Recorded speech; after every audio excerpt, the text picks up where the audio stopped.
প্যারাসুটে উঠতে চাই।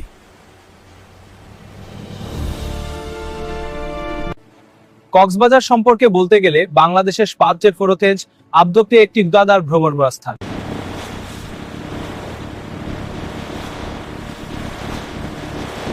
কক্সবাজার ভাইপের শব্দ দান্না করে, এটি একটা দান্দিষ্ট এবং মজার জন্য।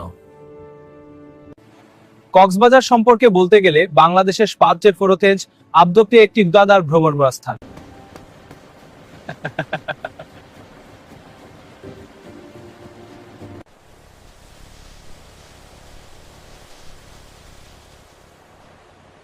প্রধান দর্শনীয় স্থানসমূহ কক্সবাজার সৈকত, বিশ্বের দীর্ঘতম অবিচ্ছিন্ন বালুকাময় সৈকত। প্রধান দর্শনীয় স্থানসমূহ কক্সবাজার সৈকত, বিশ্বের দীর্ঘতম অবিচ্ছিন্ন বালুকাময় সৈকত। প্রধান দর্শন